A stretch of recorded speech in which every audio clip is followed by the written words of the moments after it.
I'm Scott Vanderplu, and you're listening to the AE Index Podcast, episode 107. I went down to the St. James Infirmary, found my baby there, stretched out on a long white table, so sweet, so cold, so fast. Thank you for joining me once more as we delve into all things AE as recorded at aeindex.org, my website. That is the focus of my work towards documenting all things AE. The podcast is supplemental and adds color to the otherwise staid website that I produce. This month, we've got lots of things to talk about that occurred in October. But first, I have to say that I received one of my highest praises for the podcast. I'll leave the source anonymous for now. But I received this message: I find your restrained disdain vaguely soothing. I thought, I think that sums up my podcast exactly, and my voice that I'm able to bring to that. The focus this month for sure is the Baltimore Comic-Con and my trip to Baltimore and the Washington area. Once a year, my son and I do a trip, and it used to be that we would do it to a con, and we've sort of branched out from that. Last year, instead of a con, we went to Chicago. This year, we went back to Baltimore because we were able to get tickets to the show, so that was good. And unfortunately, one of the joys of my visiting Baltimore and then Washington is to go to the Smithsonian. I love the National Gallery. I love art in all forms, painted especially. I love paintings. And unfortunately, because of the government shutdown in the U.S. right now, the Smithsonian was closed. So that was a huge disappointment and a blow to the overall joy of my trip. But everything else went okay. I mean, I had my hesitations entering the U.S. as a Canadian citizen, as anybody. Looking at videos and watching the news and things, it's a bit alarming. But that's not the purpose of this podcast. Just had a great trip, no issues back and forth. An odd side note is each time I'm in the area, I buy butter. The Canadian has a butter mafia that strictly controls the price of dairy. And so in Canada, the cheapest I can find butter is about $5 Canadian a pound. So 2 years ago when I was in Baltimore, I found butter for $3 a pound at Aldi. And I was impressed, so I bought 96 pounds of butter and brought it back across the border. And this time I checked, I could not get butter at Aldi this time. They didn't have it, but I checked Lidl, their competitor, both two German supermarket chains. And Lidl had a good deal, and then I got, I had signed up for their club, blah, blah, blah, coupons, and I got an even better deal. So I was able to I bought another 96 pounds of butter. So that's about a year and a half's worth of butter at my house. So very exciting overall part of my trip. No, I don't do butter sculpturing. We just, we like butter. I had said to my wife years ago when we met that I'll never feel poor as long as there's butter. All right, the Baltimore trip. Yeah, the main focus of the trip was the Baltimore Comic-Con, and the last couple of years I've been able to find some interesting things. I do collect newspaper strips, books, collections. I like the Nostalgia Press stuff from the 60s onward. I like other things, and even European stuff, things like that, old art books. I was able to find those kind of things at the con. This year, I was not able to find anything from the con. I don't think I bought any books on my trip this year, which is a bit disappointing. I did, of course, scour for artist editions or AE format books. Not many at all. One booth had some Fantagraphics books. They had the Charles Burns and they had the Jaime Hernandez. They wanted $300 US each, and I thought, I was going to buy them to resell them, so I can't begrudge them wanting current market value there. And even that may be a little below current market, but I didn't want to commit to buying. If they were cover, I would have bought them, stuck them at home, maybe got around to reselling them. I don't know. And then another booth had some discounted AEs that we'd seen through Diamond. They had the Sandman Gallery edition, and they had the DC War, Best of DC War. So 2 books I had seen on clearance from Diamond when Diamond was still a thing. So earlier this year. And because we couldn't go to the Smithsonian, and I had already seen the Baltimore Art Gallery Museum, it was okay. I didn't need to go back to that, so we decided to do the comic shop tours. So checked the map, tried to pick out some gems. I think we hit in total 10 stores, Baltimore and Washington. Didn't see a lot of exciting things. A lot of smaller comic stores, mostly new stock. And then when you get in there and you see, well, will there be an A format book? In general, everybody had at least one. Some things hiding on a shelf. I included pictures in the post, so if you want to see my pictures, get in there. The real treat for persons of my collecting was Third Eye Comics. They had a wonderful selection in Annapolis, their main store, I think it is. They had a great selection of A format books. They had stuff from Dynamite. They had Fantagraphics. They had lots of IDW. And it was really great. Unfortunately, they keep them on the top shelf of IKEA bookshelves, and as you pull them down and slide them back up, people look at them, right? There's dents and scrapes and all kinds of nonsense going on the bottom of these books. So that's maybe not I understand the impetus of keeping them there, and if you look at the pictures on the post again, you'll see it makes sense. You've got to store these somewhere, but it's really damaging the book. So their newer stuff, less damaged, older stuff, quite damaged. Also, they had a great selection of comic strip collections, which is something else I don't see in too many stores. So overall, if you're in that area, I would definitely go to Third Eye. If your collecting strain is the same as mine, I think most people who are doing A format books, I think they're ordering them online. The discounts are good. If you live in the U.S., you've got some great opportunities for deals. If you live in Europe, you've got Waltz, which is a great opportunity. If you live in Canada, you don't have a lot of opportunities for deals on A format books, and that's disappointing. I think BMV in Toronto may be your best bet if you can catch a discount there. They ship, hit up your local comic shop, see if they'll give you a deal. Otherwise, yeah, those are your options. Always nice to see them in the wild, though. Get your hands on a book, flip through it, see what it's all about. Other than that, yeah, we had a lot of eating, right? A lot of driving around. When you do the comic shop tour, it's just a lot of driving, right? We went to the con 2 days, and as I said in the post, I felt the temptation of original art. I walked by Anthony's, and I said, "Hey, you got any comic strips?" Because I didn't see any books out. And he said, "Oh, yeah, they're on the come on back behind."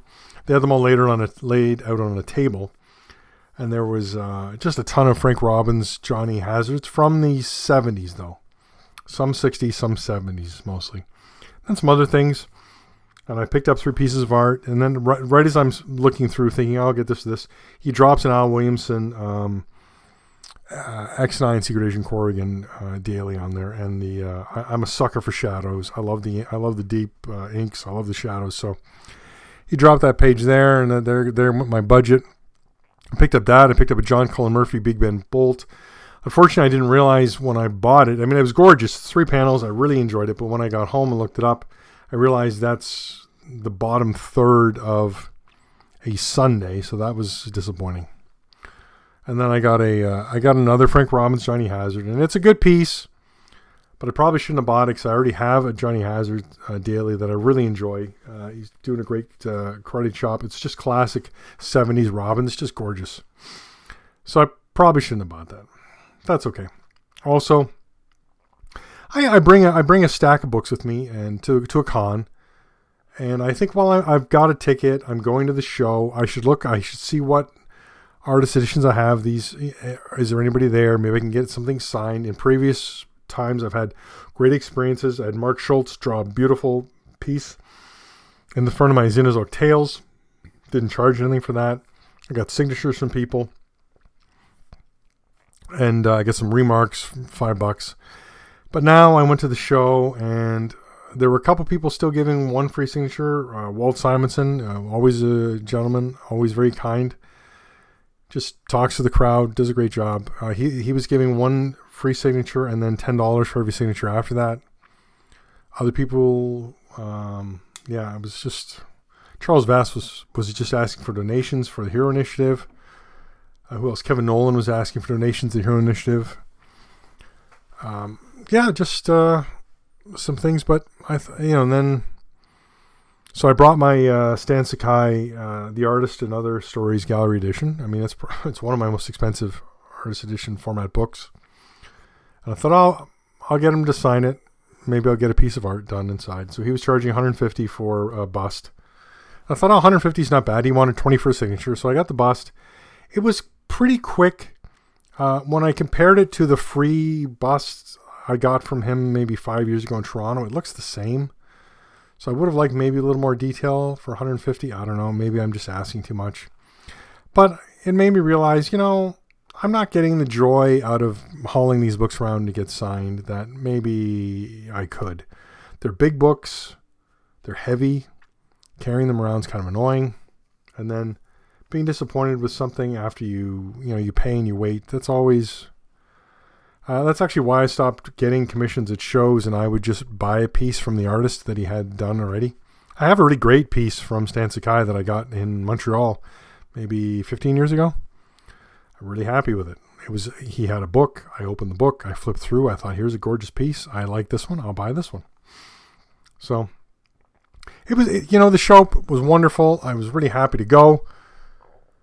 I want to thank Chris McClelland for his assistance with me getting the retailer ticket. I didn't realize they were still giving retailer tickets because Diamond was all done, but they are. So that was nice. And I really brought clarity to me that I'm not hauling books around for signatures or sketches or anything anymore. I'm just going to go. I'm just going to enjoy the time there, keep my hands free, just wander around and just enjoy myself. And that was my focus, I think, of October, which was the Baltimore trip for sure. All right. Let's talk shipping changes. Now, we'll just talk changes for now. So we got a couple things.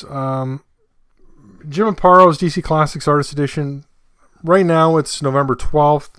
Scott Dunbier said on the forum that there's been a further delay from weather in China.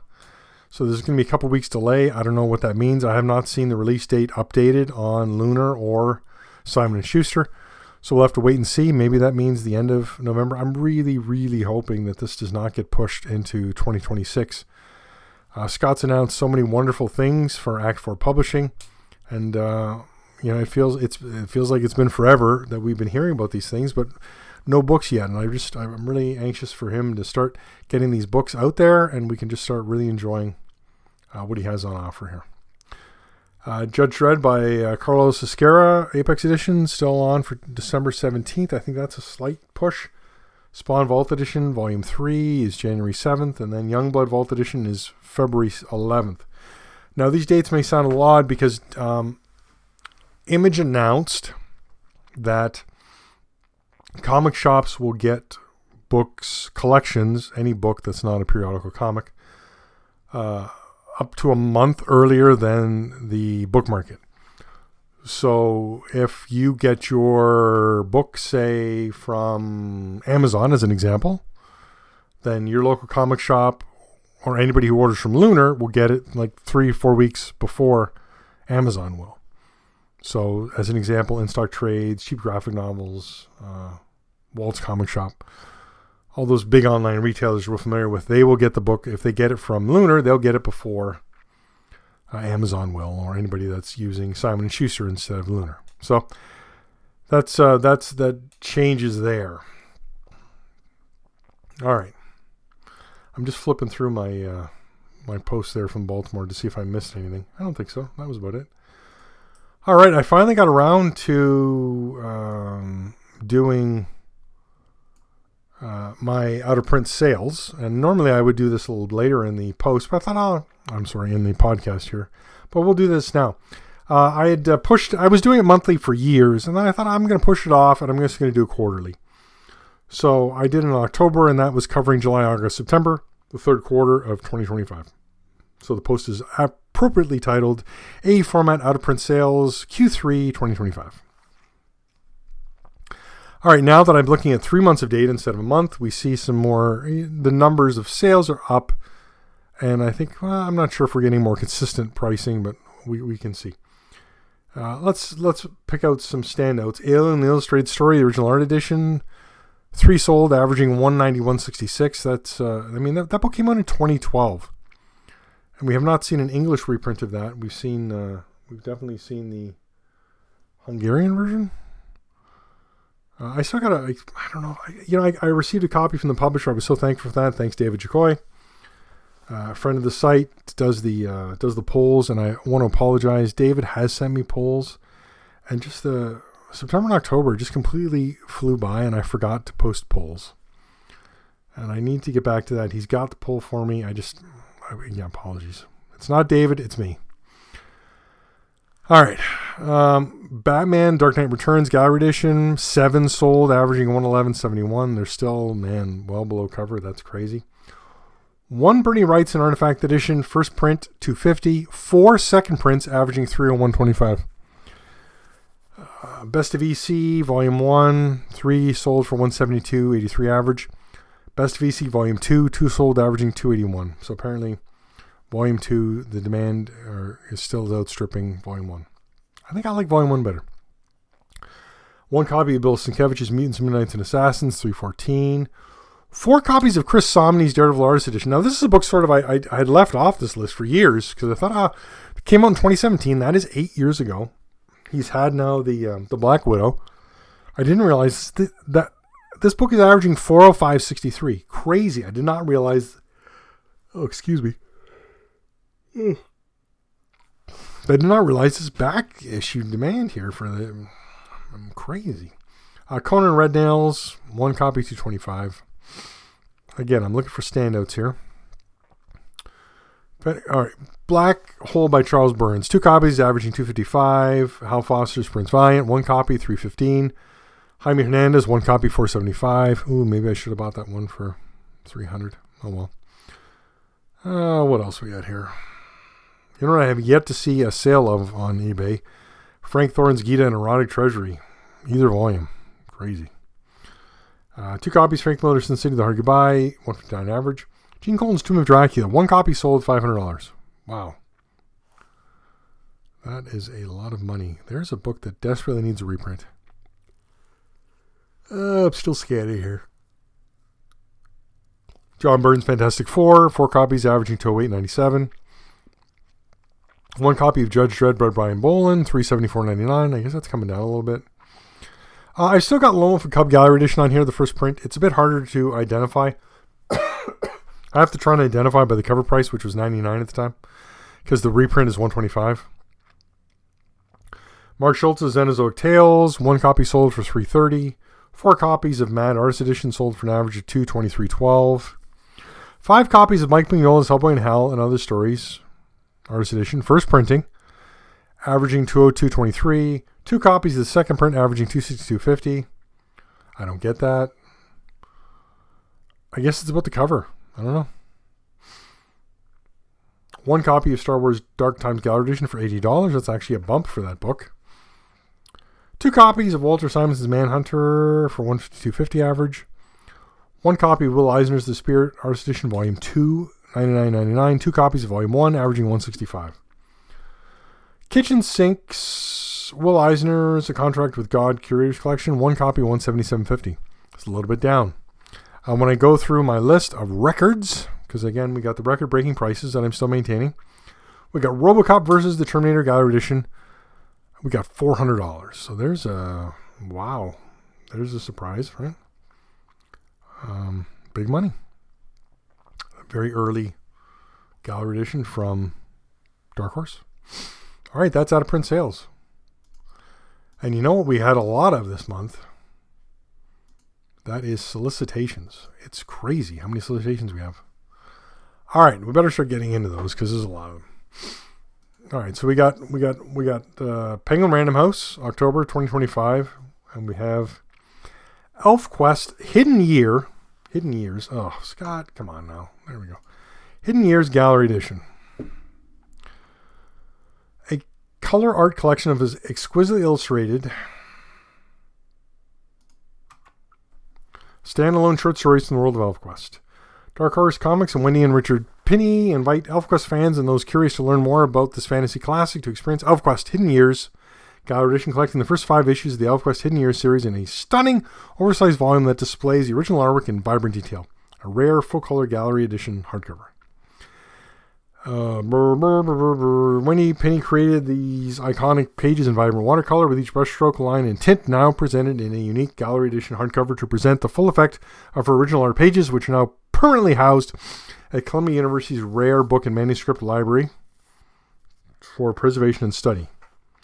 Each of the 5 color issues within the ElfQuest Hidden Years Gallery Edition hardcover are standalone stories, unlettered, to offer an unprecedented look at Wendy Pinney's lush artwork, complete with her margin notes, color tests, behind-the-scenes material. This volume is a powerful example of the incredible world building and visual storytelling in ElfQuest that has set the standard in fantasy comics for decades. A tribute like this is both wonderful and humbling, says Wendy Pinney.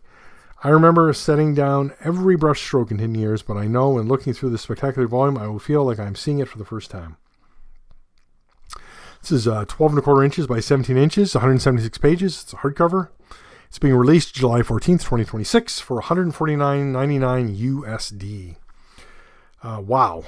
So this is exciting news. The last Gallery Edition was published in 2018. That's a long time.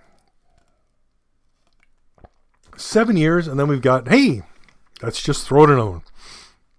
Now we do have the original art book from Star Wars manga from Tamaki, but it is not called a Gallery Edition. It's not following the Gallery Edition format, so it's not right. It's not what we would say is a Gallery Edition proper from Dark Horse. Right? It is original art, but it's not in their Gallery Edition line. All right. Then we had Simon & Schuster solicitations and Image solicitations. So I'm not going to read both. I'll give you the image and then I'll give you the date. That is George Perez's The New Teen Titans Artist Edition. Go behind the scenes of the formation of one of the most iconic teams in comic book history with George Perez's New Teen Titans Artist Edition. Marv Wolfman and George Perez created a massive hit for DC Comics when the New Teen Titans hit comic shelves in 1980. The team of Robin, Starfire, Wonder Girl, Raven, Kid Flash, Cyborg, and Beast Boy stole everyone's hearts, rivaling even the X-Men for preeminence in the comic market. This artist edition of George Perez's stunning work will give a unique view into how the Teen Titans came to be. Teen Titans is not capitalized in that sentence, and it should be.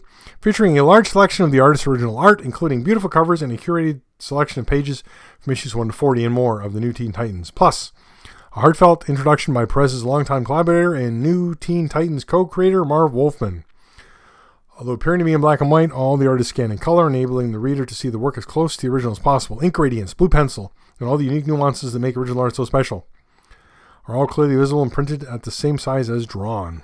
This is an art book disguised as a comic collection. I do like that line. That's Scott Demire's line for the Act 4 stuff. The only better way to see these pages be looking over Perez's shoulder at his drawing board. July 1st, 2026. It's 192 pages, 12 by 17 inches. It's 150 US.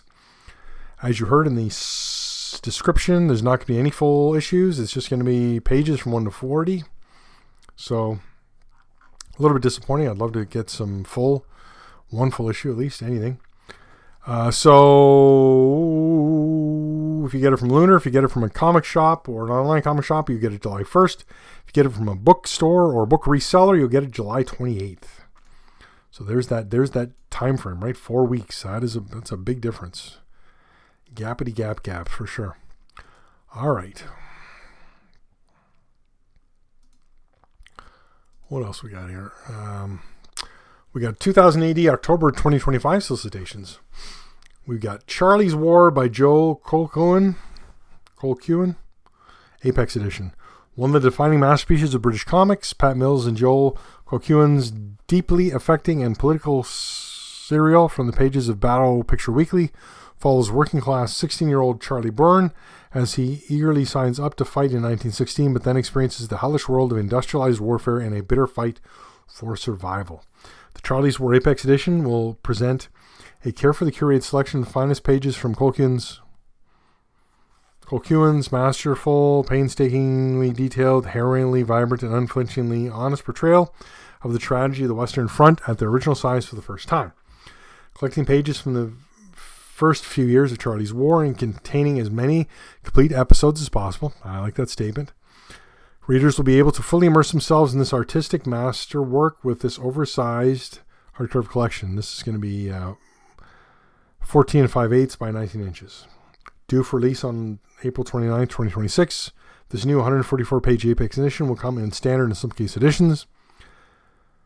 The standard edition will be available through all good comic book stores via Lunar Distribution, and both editions are now available to pre-order. Wow, that's a bad sentence. Through the 2080 and Treasury of British Comics web shops. All right, what the blah blah blah. This book collects pages from the first few years of the series, including many complete episodes printed at the original size, so you can appreciate Joel Colquhoun's mastery of the art form. So that's nice. So, as usual, 2080 Rebellion. There's a regular edition. There's a there's a numbered slipcase edition, because I'm assuming that's because Colquhoun's passed away. I didn't know what exactly to call this. I called it Charlie's War by Joel Colquhoun Apex Edition, but I think it's actually, in the press release, it's just called Charlie's War Apex Edition. So we'll have to see when the book is released whether I have to change that. So it's great to see 2080 maintaining their Apex editions. All right, one more solicitation. Somebody brought this up on the forum because it was listed on Amazon, but Fantagraphics published their summer 2026 catalog, and this was in that. Thankfully, I didn't get no good image though, sadly. But they did have so I've captured the page from the catalog and I put that up there, and I've extracted the image. I'll wait till it's solicited properly on Fantagraphics website when the book has its own page, and then we'll get a better image. Carl Barks, the Fantagraphics Studio Edition. Here's something I was not expecting, I gotta say. Blurb time. Fantagraphics produces an original art edition of the work of famed Uncle Scrooge and Donald Duck cartoonist Carl Barks. Carl Barks, the Fantagraphics Studio Edition, collects Barks' preliminary pencil pages or storyboards of comics he wrote after he retired from penciling and inking, serving as a perfectly legible graphic storytelling map the finishing artist could follow. These are fully written and designed stories, which include Barks' hand lettering and can be read as easily as the rendered final versions. The advantage to these original art renditions is that the reader can not only appreciate but positively savor Barks' gorgeous, nuanced penciling. These pages display the architecture beneath Barks' final inked pages, revealing how fluid, vital, and effortless his finished panel-to-panel storytelling was, how the subtlety of his characters' facial expressions were baked into the pencil work. Writing the story and breaking down the page graphically is the cartoonist's first step to creating a comic, and here is an opportunity to see one of the 20th century's greatest cartoonists thinking as drawing. This book includes King Scrooge I, the last Uncle Scrooge story Barks wrote and one of his best, as well as Pawns of the Loup-Garou and many others. The pages are reproduced from high-resolution color scans and printed at the actual size they were drawn. Blah, blah, blah. Also included are several color sketches and finished pencil drawings that were never published, and covers that were bought, finished, and submitted but never published. An introduction by Barks expert and editor Kim Weston provides background information and aesthetic commentary on the stories. I do like that as well. This is from Fantagraphics, July 24th, 2026. It's 100 US. It's 11.2 inches by 14.3 inches, 160 pages. This very much reminds me of that Prince Valiant sketchbooks that we saw, that I reviewed last month, where it's a master and at the end of his career doing layouts and doing work to prepare for someone else to do the work, to do the comic, right? So very exciting. We'll see. It looks rough. It's pencils, right? It's pencil roughs. We're not seeing finished Barks work here. So all we can do is really appreciate what we've got going. Yeah. I'm getting it. $100. Carl Barks pencils. As we go on in this format, as we appreciate the AE format and things, when a book comes out of pencils or a book comes out of something like that, it's an appreciation. It's time to look and see another layer of the artist, right? Not just inks. Speaking of solicitations, that's the end of solicitations this month. 2 Kickstarters did finish, right? The J. Scott Campbell Danger Girl Gallery Edition, Artist Edition. Kickstarter wrapped up. That and Wildsiders is available. The 2 books on their own, a signed numbered slipcase, some other options. I signed up for the retailer bundle. I contacted them before it ended and said, what are the discount levels? They didn't specify discount levels. They put a picture that in the retailer bundle that said 50% off, but then I did get a response from them after the campaign ended saying in a few weeks they'll send out a price list. So that's anticlimactic to say the least. Also, the Dark Horse Star Wars manga Kickstarter also finished. So that's coming out too. So those are both very exciting. And then, of course, we're still waiting for the Body Bags Kickstarter books to come out as well. I think we're looking at end of December, maybe January. And I had asked for a retailer pricing on that book as well. So I didn't actually, that wasn't available for the campaign.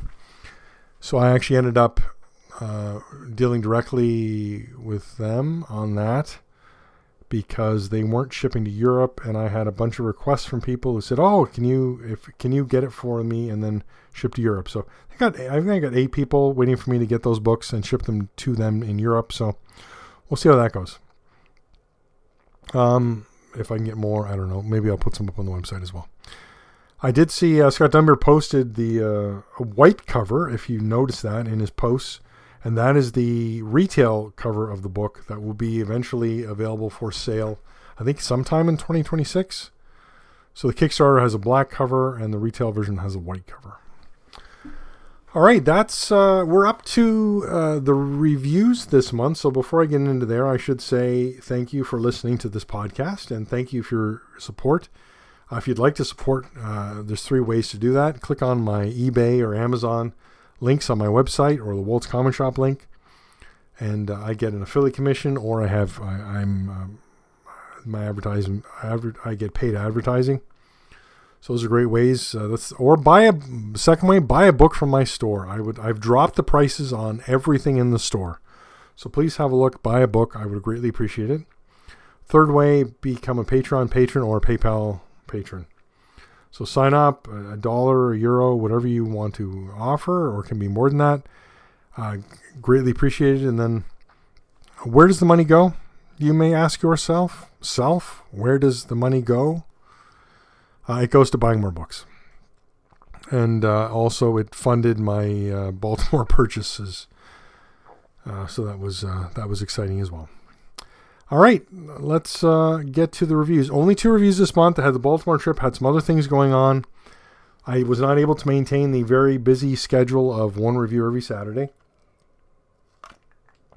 Couldn't do it. Just couldn't do it. So I had 2 reviews this month, and I thought, interesting. So, there's not 4 artist editions or AE format books released a month. So where am I getting all these other reviews, right? These are AE adjacent reviews generally. 2 things, an AE adjacent review, so a book that's not full-size scans original art, but it's original art in it. It's got scans original art, but they're not full-size. Second, there are foreign AE books. So those are the 2 sources of other stuff I get and I've been reviewing for many years now on the site. So the first book is Danger Girl 20 Years. It's been 20 years since Danger Girl first exploded onto the comic scene, and IDW is celebrating by representing the introductory preview story and the first oversized issue. Plus, for the first time ever, these 2 stories will be presented in crisp black and white pencils scanned from Campbell's very own personal archives and with no lettering to obstruct the art. If you love J. Scott Campbell's art, and who doesn't, you'll be able to see Danger Girl like never before. This was released by IDW on April 18th, 2018. It was 6 3/4 inches by 10 1/4 inches, 88 pages. It's a soft cover, standard comic size. It was $9.99 US. Get it for yourself on eBay now. I ran this is the cover I'm showing of my copy is the white retailer version. You open it up and it's the pencils to it's just D. Scott Campbell's pencils, which is awesome. I mean, I'm trying to think of when I'd seen pencils like this before, and I don't think I had. They are gorgeous, and it's quite an experience to have a look at this. And I thought, oh, while everybody's thinking about the Dangerous Artist Edition, here we've got a book of pencils. Very good. I did not. I only covered in my review and in the video the pencils. These full issues are printed standard comic book size as they were in the second half of this book, but that's not what I was here. That's not what I'm here for. So I skipped that. And so if you want to see J. Scott Campbell's pencils, this is the way to do it. Gorgeous. So it'll be interesting to see when the artist edition comes, if any of this material makes it into that, or are we just going to see the ink stuff? Somebody reached out to me and said in an email, "Hey, what do you think about that? I mean, his inks are so clean. What are we going to see any process in those in that artist edition?" So we'll have to wait and see. But if you want to see process, here you go, pencils. All right, second review this month. Again, AE adjacent, original art scans, but that's not the focus of the material. Illustrator Special number 19, Prince Valiant Artists. Now is your first chance ever to own part of history as we delve into the greatest comic strip created by Hal Foster, exploring its origin, the coloring process, and showcase examples from original artwork and the color proofs, many scanned at their actual size. But that is not all. We also feature all the artists that followed Foster, from John Cullen Murphy to Gary Gianni and the current artist Thomas Yates, with samples of their work scanned from their original artboards. In addition, we interview Cullen Murphy, who wrote the script for many years after Foster retired, Meg Nash, who colored the strip from 1991 until her father, John Cullen Murphy, retired in 2004, Mark Schultz, the current writer, and Scott Roberts, the colorer since 2004, plus lots more. This is a special limited edition of just 1,000 copies. This is published by Book Palace. They do Illustrators Magazine, and they do these specials. The special's a hardcover, 200 pages, 9 inches by 11 inches. It's £39 currently on the Book Palace website. This is the last thing I ever got from Diamond. It was available through Diamond, and it was $53.99 US. I ordered this, and then, as always, it came out in October 2024. I sat on it for a year because I'm terrible at getting things reviewed right away. Either a new book comes out and I review it that week, or it just languishes somewhere in a pile, and I get to it, in 6 months to a year. That's just the way it goes. This is an awesome book. If you like Prince Valiant, you owe it to yourself to pick this up. Great material, great history on the strip. Delving into each artist is amazing. First off, great stuff from Foster. I mean, all the stuff's greatly reduced. At 9x11, it's greatly reduced from Foster's originals, right? I mean, and I think most of the scans are from Heritage. There's a giant 2-page ad. The front end paper is a Heritage ad, so I feel like there's some tie-in there for sure. Then we've got some scans of panels, and I think the panels are full size. Tough call. And then there's, like I said, it's not, my review is mostly the original art, but there's lots of other material in here. It's not original art. It's the color work. It's the printed. There's just so much. It's line art. Gorgeous stuff. Like I said, I love Foster.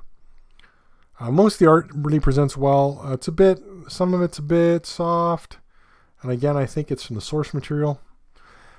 And then we've got color scans, right? We've got color guides. We've got Wood's original artwork for his tryout. That's really nice.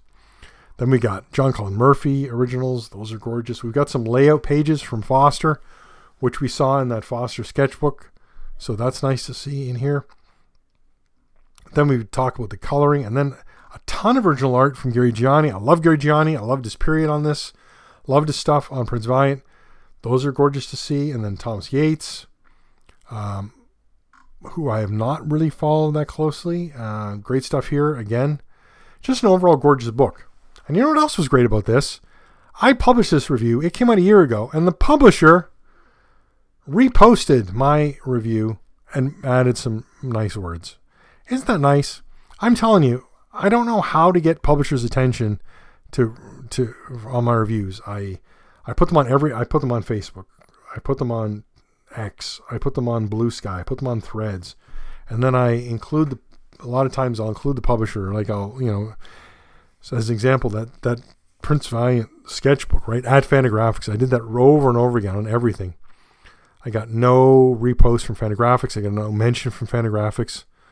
Brian Kane was kind enough to make a comment on my YouTube video, because somebody else asked about something, and he was kind enough to reply to that, which I understand. There's no opportunity to post comments on my site, and I do that on purpose. I don't want comments on my site. The place for discussion about the AE Index, the forum. Just go to the forum, and if you want to discuss it, that's what we do.